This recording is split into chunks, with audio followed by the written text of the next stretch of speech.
Hi everyone, welcome back to The Modern Dentist, where we talk about all things that are interesting to the next generation of modern dentists. And today we have with us Dan Fine from Hive. He's the Group Director of Hive. One of the things that you touched on before, we talked a lot about misconceptions and we touched on buying practices, and you use words like raising debt. And I think for a lot of people who haven't thought about the mechanics of actually buying a practice, the nearest analogy might be buying a house where you go to the bank and they give you a mortgage and it's sort of a packaged product already. Just break it down really simply. How do you buy a practice? So say you've found a practice. If you come to Hive, we'll probably be really annoying and saying, you really should do the discovery program just to figure out if you really want to buy a business. But say you're dead set on a business, the first thing you'll probably need to produce is a financial forecast for the bank, which all the bank wants to see is that you can service your debt. So the balancing figure will be the income that you pay yourself. So I said earlier that you might be paying yourself 30 grand. If you tell the bank you're happy to live off that, they're happy for you to buy that business and take on the debt. Then there is a very insanely, like buying a house takes far too long, but buying a business is even worse because you never know what the seller, there's something we call stubborn vendor syndrome, which is sometimes they get really bogged down on weird things. Like one guy recently said, you can only buy the business if you take on the building and take on the rent for the vacant shop I own next door. Like what? Like why? I can't actually understand his motives, but because he's probably not got very good advisors, he's probably not going to sell his business for the sake of like $1,000 a month. Yeah. But the thing is, there might be a purchaser who'll say, yeah, I'll take it on $1,000 a month. What's that? There's 50 grand coming through the door every month. I'm going to be rolling in it. Now, we know that you're not going to be rolling in it because you have to pay your associates for the production and then pay all your costs as well. So you're dealing with another human being, a bit like what I was saying about people earlier. They're unpredictable and kind of weird and make strange decisions. The banks are tighter with their lending. They'll probably still do 10% down. There's still quite a bit of family money that goes into dentistry as well, so we still see that quite a lot. Then there'll be a big due diligence process. So what we're seeing now for the first time is actually some of those stubborn vendors actually taking quite significantly lower prices through the due diligence process. So there's a practice I'm thinking of that went to market at 1.3. One of our clients agreed in principle at 1.3. We're going through the due diligence process, and it was clear that practice couldn't be valued at anything more than 900. So we kind of said it to them, and they said, "You're mad, go away," type thing. 3 months later, they actually came back to us and said, "Well, can we still buy it? Will the guy still have the offer?" So we had to do due diligence again. So that didn't used to happen. So partially because there'd probably be someone who would have bought it basically before, but there's less people purchasing, or less people not thinking twice before purchasing. People are just pausing. Yeah. It's the same with everyone with any expense at the moment. You're just thinking, is this the right expense for me? So that's interesting that's happening. But so due diligence, then loads of really annoying stuff that you've got to go through, kind of taking over CQC. And then eventually you'll kind of, after you've kind of fed up with having a practice, then have a practice and have people ringing you to ask you loads of questions about what's happening on day one. So it's a really long, annoying process, which no one is not shocked by how kind of slow it is, basically. And there's nothing, we've had dedicated days focused on how can we speed up this experience for our customers. Basically, when you involve banks and lawyers, there's very little you can do. Yeah. All we can do is communicate better that this is going to take a long time. Don't worry, it's good because you can build more cash from your associate position. So because once you've bought the practice, that just proves you can buy the practice. You probably need at least 50 grand of working capital, obviously depending on loads of different things, which a lot of people haven't got because they've put it all into their deposit. Yeah. Don't put any kind of deposit down before you've spoken to your advisors as well, because we've seen that it's like a 10 grand non-refundable deposit. We've seen that loads where our clients say, yeah, put the deposit down on this. Great advice. So just don't do anything before speaking to your accountant, basically. Yeah, great advice. I feel like we could talk for another hour about valuations, how to finance, and then also what happens on the side of the seller. So what are they going through? How do they think about valuations? And I feel like there's another whole episode in that probably. Well, try and squeeze it down. So there's kind of two sections of the market. So there's corporates that are purchasing bigger practices. But I think Christie and Co say it's something like 80% of the transactions in the market are independent still, which always shocks me when I hear it. But that's just because a lot of the profile of our clients are selling to corporates. So we are seeing... it's just a bit up in the air at the moment, what's happening so when I'm talking about the independent market, I'm probably talking about practices with revenues of £1 million and below. So they're still just about principal-led, so the principal will probably be the biggest fee generator in there. They're not quite big enough for a corporate to look at them. So there's kind of upsides in this that you can probably get a slightly better price, and probably and people prefer to sell to other people rather than corporates because it's again becomes another version of a collaboration between you and the previous principal as well. So I can't tell you this is the trend. I can just tell you that there are more questions being asked about affordability because affordability has gone up, and that associates seem to be more financially savvy. So whereas 3 years ago, I could show them that they would be losing loads of money, and actually that practice is overvalued by hundreds of thousands of pounds. But they didn't care because they wanted that practice. And the reason they wanted the practice is because it was in a specific location or something like that, which I'm not actually being facetious about, because we buy cars that, all cars have four wheels and take you from A to B, but we all buy cars that are more expensive, not for the utility they give you, but just because there's something weird about how they make you feel. So people just buy dental practices like that. That seems to be tapering. I just think there's a bit more savviness. So I think it's healthy, is what I'd say. So I had been saying from the start of the pandemic, unless you're in for the next kind of 5, 6, 7 years and are really going to pump your practice up and are really kind of get obsessed with growth, you probably should sell now. Now is probably the time where you probably should have sold if you're at that level of the market, or be seriously thinking about selling in the next 6 months, just because I think it's going to tighten even more there.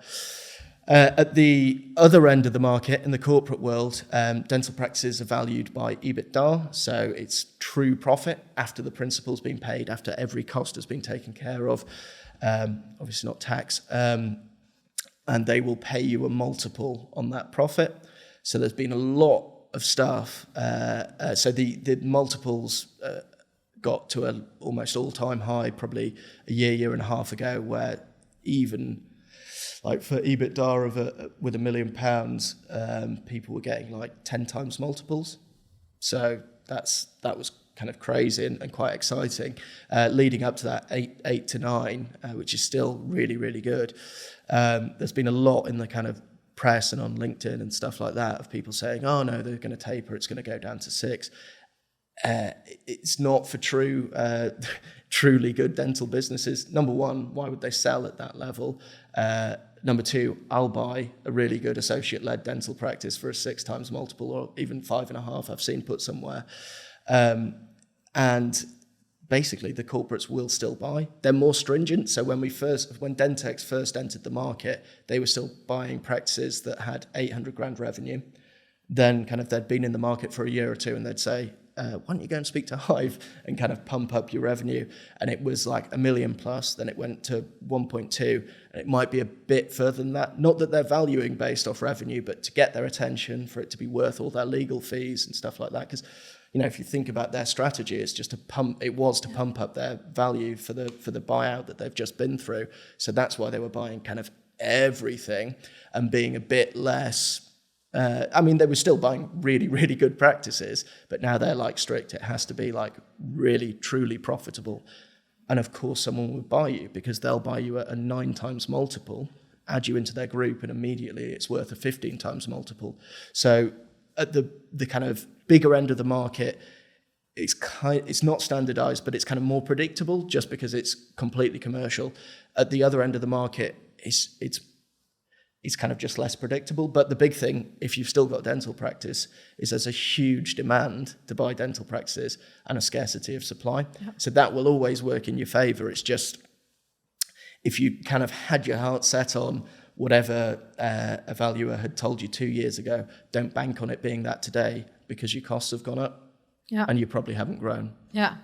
Fascinating. I mean, there's so much in that, and I think so much that you guys and all of the experience that you've had in the industry can help dentists with. So, love working with you guys. I think there's a ton of synergies in what we're doing. I think there are expectations that are set early in a dentist's career about how one gets rich. Basically, how you make lots of money in dentistry, because maybe some examples they've seen friends and family, or because in the media or on forums, and I think that is changing, or there are times when those expectations aren't met. What's your experience with that?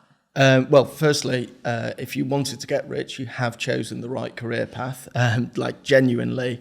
It's the only industry kind of I'm aware of where you can be earning kind of 100 grand plus pretty quickly after qualifying, if you kind of skill yourself up. And that, again, that's not just clinically, that's with all the communication stuff you've got to learn as well.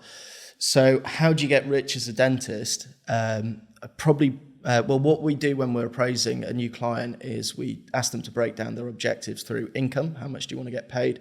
Wealth, what assets do you want? Time, how much time do you want to commit, and when do you want to kind of retire or exit or whatever it might be?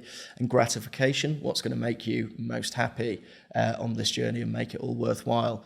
So if it's income you focus, so the quickest way for you to get paid really well and have cash is certainly by being an associate.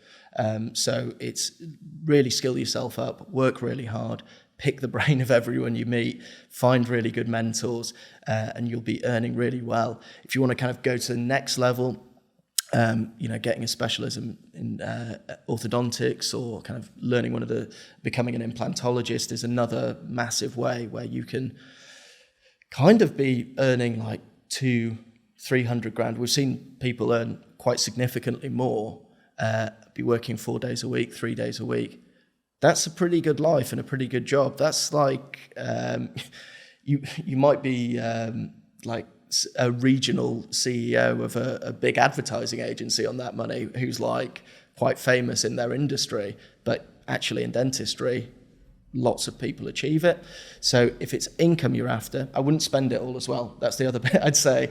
I would, you might get tempted by buying Porsches and things like that. Not that you shouldn't buy Porsches and things like that, but because you're focusing on the income sector, it means inherently you're not focusing on the wealth sector. So you need to use that capital to be buying more assets, whatever that might be. It might be crypto, it might be houses, it might be whatever. People buy. I've got clients who buy like really posh whiskey, and it actually is a pretty decent investment, provided you don't drink it. So that's kind of one area. That's probably your most straightforward way of doing it. The next layer, the kind of one that is quite obvious, is becoming a dental practice owner. I want to remove any illusions that there's kind of easy money in this bit, because it's you're much more beholden to how the industry sways as well. So associates are pretty well protected through this period of economic crisis. They don't have to worry too much about the fact that you have to pay your staff quite significantly more at the moment. They don't worry about the electricity costs because they're kind of fixed on their percentage. They don't worry so much about that marketing's getting still currently competitive. I do think that might drop off as costs continue to increase. You don't have to worry about all this stuff. Whereas as a practice owner, you kind of need to be obsessed with the business. So there's a lot of talk about work-life balance in society at the moment. You don't have that if you've got a business. And and it's not, people say you haven't got a business if you can't walk away from it. And I believe that's true if you can't walk away from it in revenue terms. So the business should not be reliant on your dentistry, the dental revenue you bring in. But truly, if you're a good business leader, the business should be reliant on you to develop it and push it forward and grow it. Like, that's what you're there for. That's the value you're adding to the organization. And that is... it is kind of an obsession, which, again, if that's what you're into, that's really cool. So when we're talking about wealth, I do think it really, really relates to the time and gratification elements a bit more. It's definitely not the sensible choice if you want work-life balance, if holidays are really important to you, if being able to disconnect at the end of your workday. But if all of that stuff's exciting for you and it's the mission, there's no work-life balance, there's just work, then actually the upsides are massive. So I'm not trying to put people, I am trying to put people off buying a dental practice, people that probably shouldn't buy them. But if you do want to do it and get excited by all the kind of pain points that come along with it, it's pretty easy. I mean, there's a big reason Hive only operate in dentistry is because I can confidently say to more or less any dental principal that I meet, I can triple the value of your practice in 3 years. That's insane to me. If someone came to me and said they can do that for Hive, I'd be like, great, what do I do? Where do I sign? And it's just because the market's still fairly immature from a business perspective. It's still wide open. Demand is increasing. The customer is more shrewd now, so they're more aware. But again, that's an opportunity as opposed to something to be concerned about. So yeah, it's what you want your life to be. That's really the question you've got to ask yourself. But both pathways are potentially commercially rewarding. Being an associate is definitely commercially rewarding. Is that fair? Do you think that's absolutely? I think you've painted a really clear picture, which is that if I'm a young dentist now and I'm thinking, love to earn 300-400 grand a year, you've painted a pretty clear picture of how I get there pretty quickly. I learn and I upskill in one of these high value areas, short-term orthodontics, implants, work really hard, maybe I work 5 days a week for a couple of years and I might get there. If on the other hand I'm thinking I want to build an empire and I'm willing to graft and not earn very much money in the meantime, then that's a completely different path. Do you have to decide? I mean, imagine that you're 2 years qualified now. No, just leaving uni, just become a really good dentist. Even if you're buying a dental, I know I'm saying the success of your dental business will not be related to your clinical skill, and that's true. But you should nail your craft before saying I'm going to buy a practice first. There's practical reasons that you need your clinical team to respect you. So, some of the practices I know, the principal kind of could easily 100% step back, but they keep doing a day a week, say, just so there's some kind of understanding that they're still clinically able to have a conversation with their associates. Doesn't necessarily need to be a case, but if a lot of the work that's being done in that practice is high skill and the associates are high skill, you need to be able to talk on a level with them. So it is helpful to be a good dentist, but it's not going to be the point of success in a business as such. What is coming next for dentists in the next 5 to 10 years? So I'm speaking specifically about dental businesses because that's what I do. So to kind of move forward, I'll look back briefly. So dentistry used to be a bit like a 5-kilometer race. So you could rock up on the day, not really done any training at all, and kind of shuffle your way around the course and it be okay. You'll complete it and you'll kind of get the gratification from completing it. And that's kind of how dentistry worked. There weren't the kind of heady highs that exist now, hundreds and hundreds of thousands of pounds and multi-millions of pounds of asset value. But actually, you'd be incredibly successful. In your peer group, you'd probably be one of the richest people. And the kind of focus was just being on a good dentist. So over the past 10 years that I've been in dentistry, it's kind of tightened up. So it kind of went to a 10K and people started having to think about having a website and starting to think about marketing and spending money on that type of thing, which might be actually starting to train for your 10K. And we kind of predicted at that point, or we've been predicting for years, the kind of retailization of dentistry, so becoming more sales focused. And then the pandemic basically turbocharged everything. So it did with a lot of other kind of issues in society as well. It kind of really focused in on on delivering a good product. So a lot of change came really quickly through that process. So what I said at the start of the pandemic is that the 5K or the 10K has turned into a half marathon. So now you probably do actually need to have a training regime, and you probably should have the right shoes. Converse won't cut it. And you should probably think about your diet, and you might want to lose some weight for it. But again, it's still a manageable distance that, you know, quite a lot of people can get through. I really think now that the kind of more macro crises are striking, and economic crises, it is really very much a marathon. So you really shouldn't be undertaking it unless you are wanting to look at your diet, which might be your numbers, and really get dialed in your training and performance, which might be your sales and marketing, and thinking about your mindset, which might be the culture of the organization. So if you don't want to do all that stuff, that is where dentistry kind of is and is going. So I've still got clients that are like doing better and better month on month, and it's because they're the guys that were running a marathon 8 years ago. You know, they were focusing on all this stuff before, and kind of getting great 5K times, but now it's translated to, in more difficult times, disproportionate success. So that's the challenge ahead. But again, there is a training plan for a marathon. There are things you should and shouldn't eat. There are the right kit that you need. So the pathway is there, but understand what you're taking now, and you can't kind of just... there was a phrase that really stuck in my head that an associate that we'd gone through his forecast with, this is like years and years ago, and we're saying you're going to be living off this, and it wasn't very much money. You have to grow it. You have to figure out where you're going to get some money from marketing. And he said, I just want to go in and get my knees under the desk and just get the measure of things. And he basically kind of, you know, drowned for 2 years and then came back to us and said, right, what do I do? And that's when he wanted to start training for the marathon. So we're really encouraging people to engage with that stuff much earlier and be aware that that's what you've got to do. It's funny how you can... That's such a nice analogy, 5, 10K. 20K, and then suddenly a marathon, which is an achievement for most people. But if that becomes the status quo, then it's very difficult to compete when you're shuffling around in your Converse. And I think we certainly see that. And then again, there's no judgment on this. When dentists work with us as individuals, you can tell what kind of environment they're in, because they're either really being pushed by a very, very capable operator and a team around them that wants them to grow, and they absorb all of the information we give them, and they're providing, you know, tens of cases within weeks. And then on the other side, there are people who just haven't built the muscle to really excel yet in becoming a high value private dentist. And it's not that they won't, and the foundation needs to be there in terms of their clinical skills, obviously.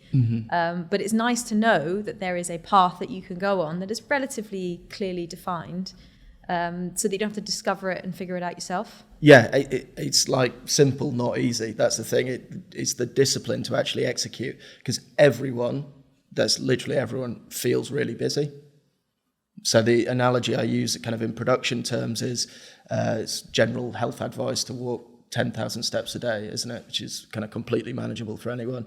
But if you only walk 9,000 for the 5 days a week you're working, well, that's 5,000 you're behind. And when do you make those up? And very easily, even kind of 10% underperformance manifests itself as a massive issue. But then you kind of do the exciting part and say, well, what about if we overperform by 10% through that period? The rewards are massive. So it's accepting you're going to be busy, but accepting this whole other world of things exist, and it's incumbent on you to tap into it, to learn, and then bring it into reality.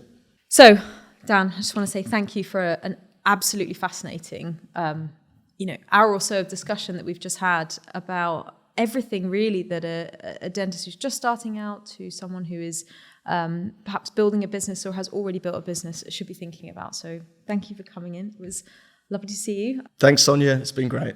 That's it, guys, for another episode of The Modern Dentist. Check us out on Instagram and Facebook for the next episodes and past episodes that you may have missed. Look forward to seeing you next time.